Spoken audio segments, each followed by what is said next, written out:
अजीज़ दोस्तों, अस्सलाम वालेकुम, नमस्ते, सत श्री अकाल, जय जिनेंद्रा, गुड आफ्टरनून।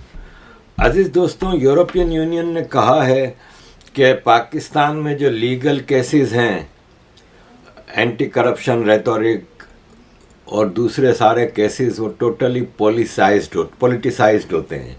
यानी पाकिस्तान आर्मी की उसमें इंटरफेरेंस है। वो अपने इस नाजायज़ बच्चे पाकिस्तान आर्मी को नाम लेके बदनाम नहीं करते।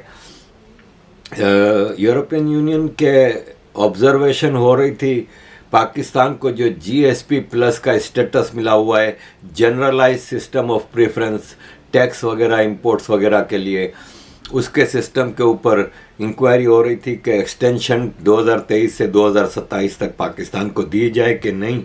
तो उसमें पाकिस्तान के बारे में उन्होंने ये कहा है कि पाकिस्तान का एंटी करप्शन और लीगल केसेस हैं वो रेटोरिक हैं और हैवीली पॉलिटिसाइज्ड हैं। अजीज़ दोस्तों, मसला ये है कि पाकिस्तान में अमेरिका ये सारी पॉलिटिसाइजेशन कर रहा है। यूरोपियन यूनियन को जिस दिन यूरोपियन यूनियन ने ये रिपोर्ट दी है, उसी दिन अमेरिका के स्टेट डिपार्टमेंट की ब्रीफिंग में सवाल किया गया कि क्या पाकिस्तान में अमेरिका के एम्बेसडर इमरान खान से मिलने गए थे। तो उसने कहा कि ये सवाल आप पाकिस्तान में अमेरिकन एम्बेसी से करें, मैं इसका जवाब नहीं दे सकता। इमरान खान अडियाला जेल में है और इमरान खान से मिलने के लिए ये डेविड ब्लूम अमेरिकन एम्बेसडर इन पाकिस्तान गया था और नवाज शरीफ, जहांगीर तरीन, पीपल्स पार्टी के लीडर्स, इन सब से इसने मुलाकात की है। क्या ये पाकिस्तान के पॉलिटिकल मैटर्स में इंटरफियरेंस नहीं है? ये एक्चुअली हमें यही शिकायत है कि जो इंटरनेशनल लेफ्ट का इकोसिस्टम अमेरिका की डेमोक्रेटिक पार्टी की लीडरशिप में चलता है, वो इस तरह की चीज़ें ख़राब करता है। वरना इसी अमेरिका के प्रेसिडेंट डोनाल्ड ट्रंप ने साफ अल्फाज में कहा था कि हमने $35 बिलियन पाकिस्तान को दिए हैं, जो हमारे ही खिलाफ पाकिस्तान यूज़ करती आई है अफ़गानिस्तान में और दूसरी जगहों पे। और उस वक्त अमेरिका का क्लियर स्टैंड था। उस वक्त अमेरिका के foreign minister, secretary of state ने ये कहा था, in the world today live where they cannot practice their faith freely. We condemn terrorists and violent extremists who target religious minorities, whether they are Yazidis in Iraq, Hindus in Pakistan, Christians in northeast Nigeria, or Muslims in Burma.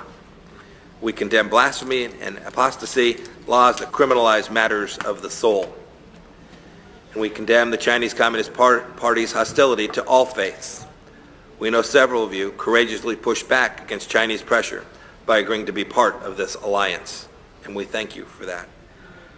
अजीज़ दोस्तों, पाकिस्तान में election का शोर चल रहा है। Election Pakistan में आपको पता है सिलेक्शन है, ऑलरेडी डिसाइड हो चुका है कि Nawaz Sharif will be prime minister, Shahbaz Sharif will be Punjab chief minister, Bilawal Bhutto की पार्टी सिंध को रूल करेगी, केपीके को मिक्स ग्रुप्स मौलाना फजलुर रहमान, परवेज़ खटक मिला के चलाएंगे और बलूचिस्तान में वही आर्मी की बाप पार्टी चलाएगी। ये ऑलरेडी फैसले हो चुके हैं। ये बंदर बांट है, क्या मजाक करते हो? क्यों इलेक्शन करवा रहे हो? जब तुम एक मुआहदा करके आए हो किसी को चौथी बार वजीर आजम बनाने का, तो फरमान जारी कर दो भाई। क्यों पागल बना रहे हो आवाम को? क्यों इस ढोंग रचा रहे हो? क्यों अरबों खरबों रुपया खर्च करवा रहे हो इस कौम का, इस गरीब टैक्स पेयर का? उस पर लूट और यलगार मारी हुई है टैक्सों की। आपने उसको दबो के दफन कर दिया है आपने महंगाई की। उसमें किस लिए आप ये सारा कुछ कर रहे हो? जब एक डील करके आए हो, देना है दे दो। पंजाब इसको देना है, सिंध उसको देना है, बलूचिस्तान बाप को देना है, केपी की फलां को देना है, दे दो, खत्म करो फिर। और अपनी जो है चुदराहट को कायम और दायम रखो। पाकिस्तान जिंदाबाद। ये जो आपने सुना, ये लतीफ़ खोसा साहब सीनियर एडवोकेट हैं, पीपल्स पार्टी के पहले थे, अब इमरान खान की दलाली करते हैं और ये साफ अल्फाज में कह रहे हैं कि पाकिस्तान में ये इलेक्शन का ड्रामा बंद होना चाहिए।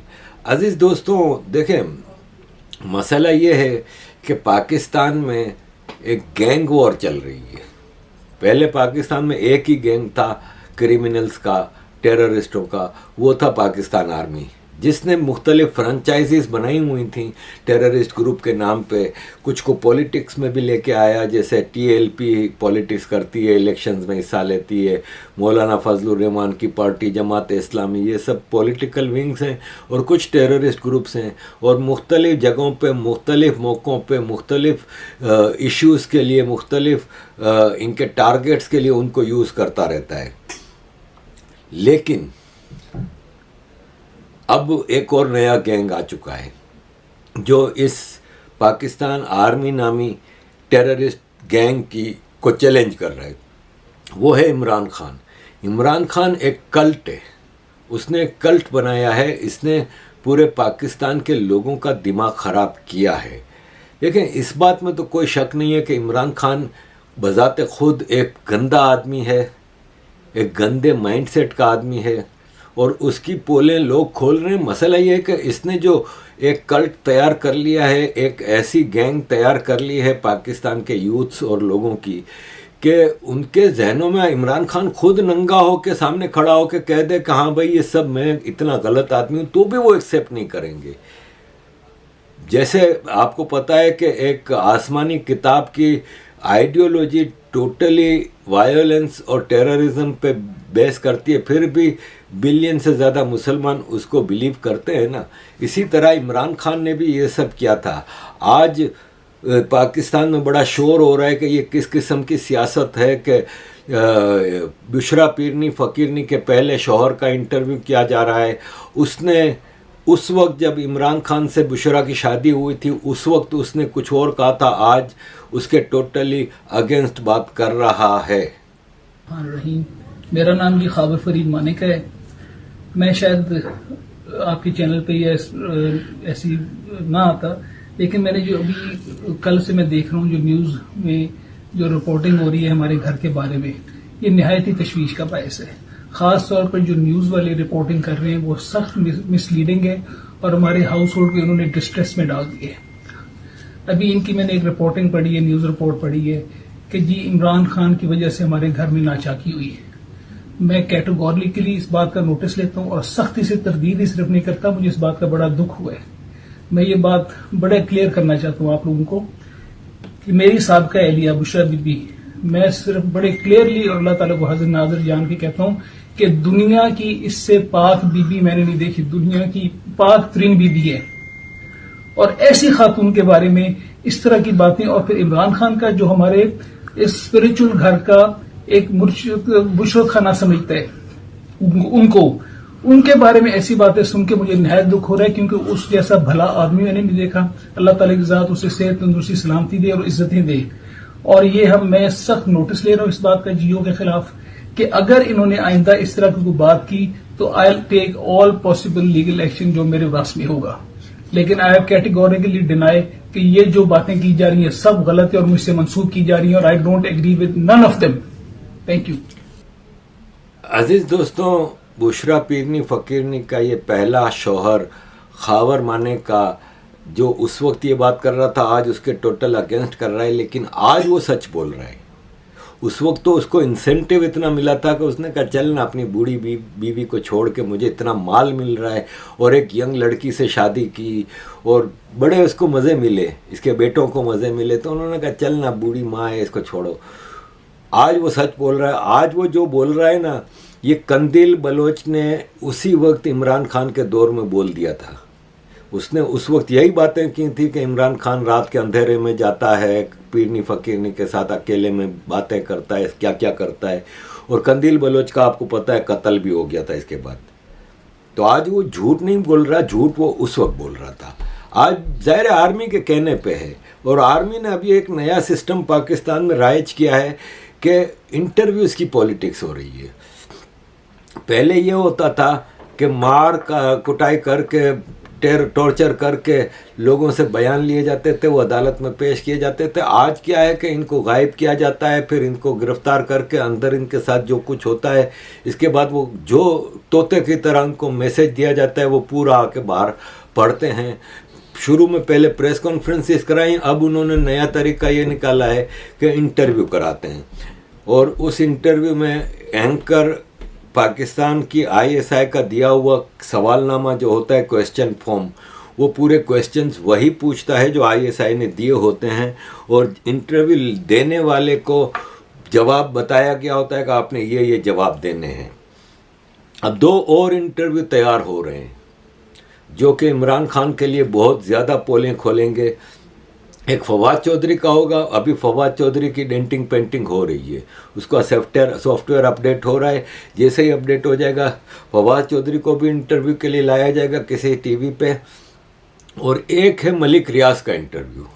मलिक रियाज आपको पता है पाकिस्तान का टाइकून, बहरिया टाउन का मालिक, और एक छोटा सा अनपढ़ आदमी रिश्वतें दे दे के आर्मी के लोगों के साथ मिल के ये जो हाउसिंग सोसाइटीज़ बना के आज वो अनऑफिशियली पाकिस्तान का अमीर तरीन आदमी है।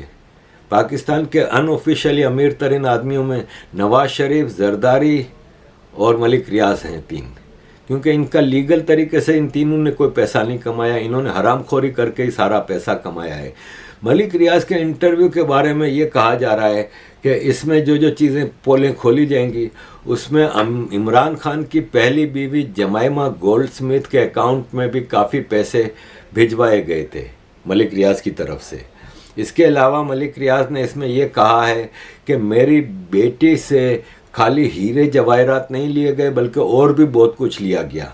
आपको याद होगा कि बुशरा पीरनी फ़कीरनी और फराह गोगी की मैंने ऑडियो आपको लीक कराई थी, जिसमें फराह गोगी मलिक रियाज को कह रही है कि इतने कैरात का हीरा चाहिए कम अज़ कम, और मैडम ने कहा है कि ये चाहिए।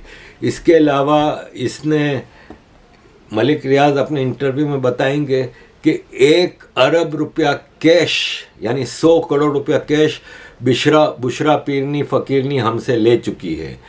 बुशरा पीरनी फ़कीरनी ने मेरी बेटी को 12 घंटे बनी गाला इमरान खान के घर में बंद कर दिया था, इन पैसों का मुतालबा कर रही थी और फिर हमने वो पैसे दिए तो उसको छोड़ा है। मलिक रियाज ने यह भी कहा है कि मेरे पास ऑडियो कॉल्स की बहुत सारी रिकॉर्डिंग्स मौजूद हैं, जब ज़रूरत पड़ेगी तो मैं वे सामने ले आऊँगा। इमरान खान ने खुद मुझसे बात की थी और 20 अरब रुपया यानी 2000 करोड़ रुपया मांगा था। इसके अलावा सेनेट इलेक्शन में मुझसे इमरान खान ने हॉर्स ट्रेडिंग के लिए मदद मांगी थी। हॉर्स ट्रेडिंग आपको पता है कि एक टर्म है, मेंबर्स ऑफ पार्लियामेंट के ख़रीदने के ऊपर यूज़ होती है। तो इसने मेंबर्स ऑफ पार्लियामेंट ख़रीदने के लिए सेनेट इलेक्शन में इमरान खान ने इससे पैसों की मदद मांगी थी।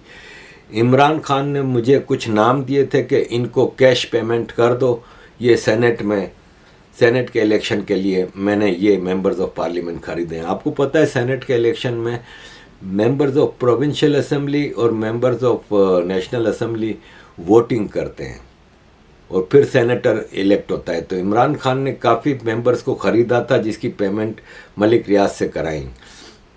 खैबर पख्तूनख्वा के 2 मिनिस्टर्स ने बहुत बड़ा हिस्सा मुझसे वसूल किया। इमरान खान ने मुझे कहा था कि इन 2 मिनिस्टर्स को नाराज़ नहीं करना है। जब नो कॉन्फिडेंस मूव आ रही थी तो इमरान खान बार बार मुझे कह रहा था कि मेरी जरदारी से डील करा दो। इवन नो कॉन्फिडेंस मूव के दौरान इमरान खान मुझ पे प्रेशर डाल रहा था कि मैं MQM से भी उसकी डील करा दूं। इमरान खान ने बुशरा बीबी को पैसों की वसूली के लिए रखा हुआ था, ये मलिक रियाज इस इंटरव्यू में बताएं। गोगी ने बहुत से लोगों से पैसा वसूल किया है, सबका नाम जानता हूं, मैं सबूत दूंगा, मेरे पास हर बात का सबूत मौजूद है। अजीज दोस्तों, इमरान खान पाकिस्तान में एक गैंग तैयार कर चुका है। मलिक रियाज, फवाद चौधरी के इंटरव्यू से भी आप उन लोगों को इमरान खान के ख़िलाफ़ नहीं कर सकते। देखें, कुछ भी कर लेंगे ना आप, इमरान खान इस वक्त पाकिस्तान की पॉलिटिक्स पे इस वक्त जीता हुआ है। इमरान खान साहब जो हैं उनके दौरे हुकूमत में मेरे पे पाबंदियां लगी।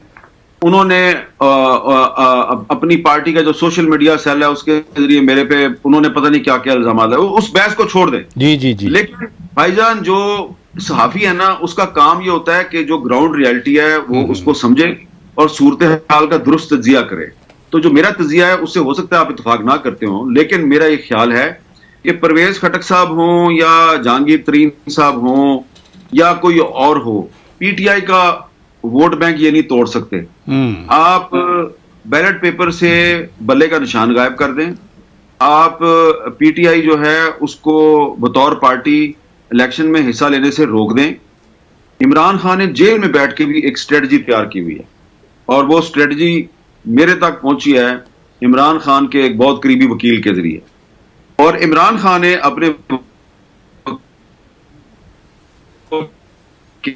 मुझे पूरे पाकिस्तान से तो डेडिकेटेड और कमिटेड उनकी एक लिस्ट बना के दें और वो वकील ऐसे हों कि जो के दबाव में ना आए और दबाव में आके वो इधर उधर ना हो, नजरियाती लोग हों। और आप 200 वकील आप तो ले तो आएंगे, उन्होंने कहा हाँ जी हम ले आएंगे। तो उन्होंने कहा जी ये अगर मेरी पार्टी के पास कोई बल्ले का निशान भी ना हो और मेरी पार्टी का जो झंडा है वो भी कैंपेन में इस्तेमाल करने की इजाजत ना हो, तो ये 200 बंदे जो हैं, 200 नए बंदे वकील जो हैं इंसाफ लॉयर्स फोरम के हैं या नहीं हैं ये जरूरी नहीं है, लेकिन वो होने चाहिए पढ़े लिखे कमिटेड लोग, जमहूरियत और आइन के लिए हर किस्म की लड़ाई लड़ने के लिए तैयार हों। और उसमें मैं प्लस कर दूंगा कुछ अपनी पार्टी के जो बच जाएंगे, जो लोग मेरे साथ खड़े होंगे।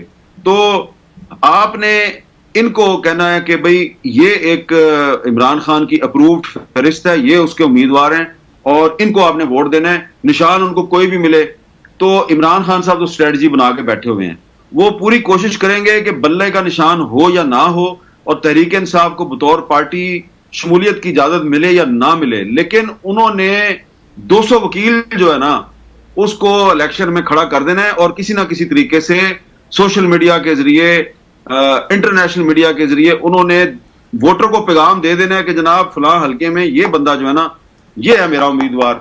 तो पीटीआई का जो वोटर है और सपोर्टर है उसने उसी को वोट देना है, उसने परवेज खटक को या जहांगीर तरीन को नहीं देना। परवेज खटक ने और जहांगीर तरीन ने अगर इलेक्शन लड़ना है और वोट लेना है तो अपने नाम और अपनी कारकर्दगी और अपनी रेपुटेशन पे लेना है। अब आप खुद देखें कि हामिद मीर ने भी कहा पाकिस्तान में जनरल परसेप्शन यही है कि अगर इलेक्शन हुए ना, चाहे रिगिंग भी कर लो ना, आप इमरान खान को नहीं हरा सकते। और इस सारे सिनारियों में इलेक्शन कैसे कराएगी पाकिस्तान आर्मी, ये हमारी समझ में नहीं आता कि इलेक्शन कराने का मतलब ये है कि पाकिस्तान में इमरान खान की पीटीआई मैदान मार लेगी और इस तरह आर्मी के लिए बड़ी मुश्किल हो जाएगी। या तो इलेक्शन को पोस्टपोन करना है, इसके लिए ज़रूरी है कि ये जो इंटरव्यूज़ हैं इसकी बुनियाद पे इमरान खान के ऊपर नए केसेस बनेंगे। साइफर केस और 9 मई का केस ऑलरेडी इतना ख़तरनाक है कि अगर उस पर ही फैसला इमरान खान के ख़िलाफ़ आ गया तो इसको उम्र कैद या फांसी की सज़ा अनाउंस हो जाएगी। इसके बाद लॉ एंड ऑर्डर की सिचुएशन को बेस बना के पाकिस्तान आर्मी इलेक्शंस को कैंसिल करा सकती है, लेकिन इंटरनेशनल प्रेशर इतना है पाकिस्तान के ऊपर कि मुश्किल हो जाएगी पोस्टपोन कराना। अजीज़ दोस्तों, यहाँ पे एक सवाल पैदा होता है कि मलिक रियाज इंटरव्यू देगा और अगर ये सारी बातें बोलता है तो मुजरिम तो ये भी नहीं बनता कि इमरान खान को अगर इसने इतने पैसे दिए, 20 अरब रुपए दिए, बुशरा को 1 अरब दिया, बुशरा को हीरे जवाहरात दिए, जमाइमा गोल्ड स्मिथ को दिए, ये सारी चीज़ें किराए में ना, तो लेने वाला गलत है तो देने वाला भी तो क्रिमिनल हुआ ना, तो उसके ऊपर केस नहीं बनेगा। ये मुसलसल इन इंटरव्यूज़ में जो आके इमरान खान के बारे में कह रहे हैं, कम से कम वो इमरान खान के पार्टनर थे, उनके ऊपर तो केस ख़त्म हो रहे हैं, क्योंकि जो इंटरव्यू नहीं दे रहा वो आज भी जेल में है। शाह महमूद कुरैशी है, डॉक्टर यास्मीन अरशद है, इस तरह जो इंटरव्यू नहीं देने को तैयार वो तो आज भी जेल में है। जो इंटरव्यू देने को तैयार हो जाता है, शेख रशीद है, फारूक हबीब है, उस्मान डार है, इस तरह जो जो इंटरव्यू देने के लिए तैयार हो गया है उनके सारे जुर्म माफ़ हो जाते हैं। तो फिर that's why it is banana Republic. इसीलिए तो इसको बनाना रिपब्लिक कहा जाता है पाकिस्तान को। पाकिस्तान एक टोटली फेल्ड स्टेट है, इसको अमेरिका की मदद से आर्मी चला रही है और ये अमेरिका का बहुत बड़ा क्रिमिनल ऑफेंस है। इस रीजन में एक टेररिस्ट स्टेट को मुसलसल सपोर्ट करके चलाया जा रहा है। ये अमेरिका की एक बहुत बड़ी क्राइम है जो कि पाकिस्तान और इस रीजन के लोगों के लिए तबाही और बर्बादी ही ला रहा है। अब अमेरिका को आंखें खोल के पाकिस्तान को डिसमेंबर कर देना चाहिए। थैंक यू वेरी मच अजीज दोस्तों for all your support. Kindly keep supporting.